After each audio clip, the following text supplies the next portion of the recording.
All right, ladies, this is Alex from My Projection 2.0 or the Lexus, like the Lexus parked outside. Doesn't matter.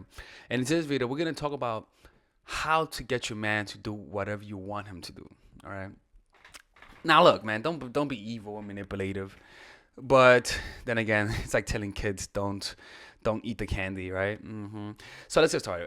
So essentially, before I teach you what to do to get him to do what you want him to do, it's actually even more important to know what not to do first. See what I'm saying? It's kind of like wanting to smell good, and rather than taking a shower first, you put on the perfume. No, don't do that shit. It's gonna be BO with perfume. You don't want that. First, take a shower, which in this case, learn how to avoid doing the mistakes that makes people resistant to you, and then apply these tactics, which is then put on deodorant and put on perfume right after you take a shower. So the first thing you gotta realize that you have to get them in a state of not being defensive. And the first way for you to do this is for you not to be defensive, which means stop nagging. Now, I'm not talking about nagging, just nagging. All right, that's not the problem. The problem is the source of your nagging. What's motivating your desire to nag? So it's one thing to tell someone, "Can you please clean this up?" from a place of resistance, from a place of like, "Yo, can you just clean this up, please?" Like the self is always coming through. You see, so if you're telling him to do something out of resistance, out of your own frustration, out of your desire to change him, then he's gonna feel resistant. For example, it's kind of like me and my mom. My mom always wanted me to eat salads. So I hate when my mom used to just put salad in my plate without me telling her to. I'm like, yo, I don't want that salad. Even though I wanted the salad, I would hate the fact that she would put the salad in front of me and just put it in there without even telling me. So I would tell Mom, I'm not gonna eat it. But I didn't want to eat it simply because I didn't want to satisfy her. I'm stubborn like that, right? So now I eat my salad, but just not around her. Not whenever she puts my salad, I don't eat it. Why? Because that's in my mind. I'm like, she just putting her own desires onto me without asking me. So it feels like that's invading my personal space, my personal locus of control of my own life. So when somebody else gives me salad, I'll take it because I'm not resistant to them. So in reality, a lot of times it's not about the action itself, but it's about the way the person perceives you. That person perceives you as a biased individual, as someone who needs to get their own way. As a result, their own ego is going to be activated, and they're going to say, "I don't want to do this," simply to get back at them. So how do you avoid that? First, observe your own resistance. Practice observing your reactions. Before you speak, ask yourself, am I speaking from a place of resistance? Am I trying to defend my own position? Am I trying to feel better through my talking to him, through my nagging? And once you observe that you're trying to feel better, then ask yourself, what would happen if I stopped trying to feel better? Observe the relaxation and then act. Bring awareness to your actions. So what tends to happen is that whenever you do anything, whenever you even ask him to clean up or something, or whenever you want him to do something, he's gonna feel the openness. He's gonna feel the non-bias. He's gonna feel the acceptance behind your actions, and that's big. That's like the most important part. Your intentions behind your actions is usually important. Because that's what Dick says, the dynamics of the relationship. This is the unconscious element that pervades throughout all of the relationships. That if you're tied up in your own mental problems and your own desires, you're not going to be able to see it because you're both fighting to maintain the sense of self that you both have. You want to be right. He wants to be right. He wants to be right through not doing what you want him to do. Okay? So we got that right? So you first do that through observing it, practicing mindfulness, practicing meditation, practicing yoga, and asking yourself, what's my experience in this moment? Just bringing awareness to your resistance. Okay? We got that? All right. Now, how do you get him to do that? First, once you remove your own resistance, because that's the first step, removing your own resistance, then you learn how to manipulate him. First, master your emotions before you master other people's emotions, boo-boo. All right? How's it done? Through the power, two simple ways. One, the evil way, the insinuation part, the power of insinuation. So it's simple. Insinuation is insinuating your desires in an indirect way. So rather than telling him you should work out, you tell him how you love how The Rock it looks. You love guys you love guys with ambition like The Rock. You love the fact that The Rock consistently works out through his whole life.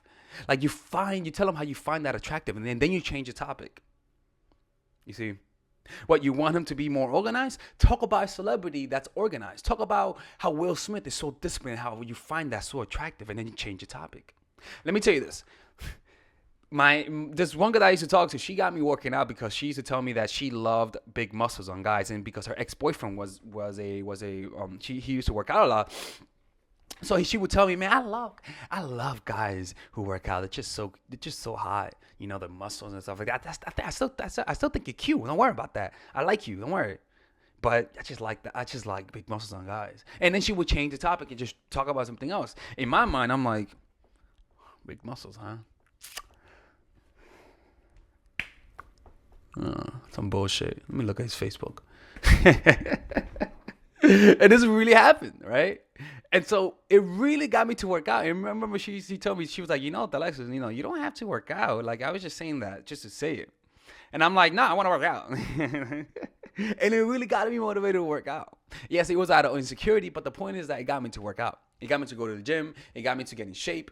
And I'm not in the best shape in the world, but guess what? Hey, look, I see some cuts. I'm working out. I'm trying, right? So that's one way. It's insinuation. Just literally talk about how, like, your ex, just like, don't talk about your ex, but just talk about how you love guys who are in shape, or just point out a celebrity. I say celebrity because celebrities are guys that guys cannot really get jealous because they're away. You know what I'm saying? So just talk about how you love how that you love how, I don't know, like how motivated Leonardo DiCaprio is, or you talk about how I love guys who just pursue their passions. If you want him to pursue a passion, just talk about I love guys who just pursue their passion. Just look at him like I love, like, and you just talk about an example and then just change the topic. You see what I'm saying? Like, it's subtle. You're not saying that you want him to do that, but you say what you're attracted to, and then change the topic. It's gonna get in his head. Trust me. Look, if you have a guy that's not working out, use this. I'm telling you, this is gonna work. It worked on me. It's gonna work on him. Trust me, man. Okay, I'm just telling you, it's gonna work. The other one, being an example. Literally going to the gym. Not ask him to go to the gym, just going to the gym. Being what you want him to do. You want him to be more motivated, ask him to help you be more motivated. You want him to be more organized, ask him to help you be more organized. You want him to go to the gym, ask him to help you go to the gym. Why? Because he's going to see that you're able to do it, and as a result, he's going to believe in himself through you vicariously. That's like the healthy way to do it.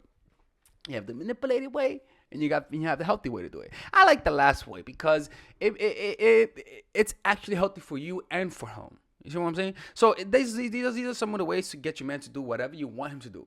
I'm telling you when I say this to you, this is very simple. Drop your defensiveness. Because if you don't drop your defensiveness, whatever you do is going to be tainted by defensiveness. After that, then insinuate what you want him to do through talking about a celebrity that has those traits or that is pursuing that thing that you want him to pursue. So if you want him to pursue his dream of being an artist, just say you love the fact that this guy pursued his dream. Even though he didn't do it, you just find that hot, and then just change the topic. You see? And that's the way to do it. All right.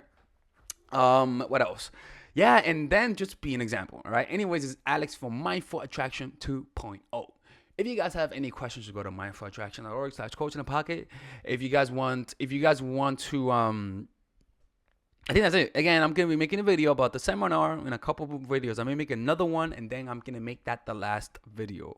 All right, I'm going to give you guys what I'm going to be talking about. Oh, and that's going to be so exciting. Oh, my Lord, I'm so excited about this. This seminar is going to be so fucking dope. It's going to be my first one. It's going to be either 2 or 3 days, but this is going to be so damn in depth. You guys don't understand how excited I am about this. Anyways, take care, and you guys get to meet me, my quirky little self. The mic is not going to be there, but I'm going to be here. All right. Anyways, take care. And my twin's going to be there too. Take care. Bye-bye.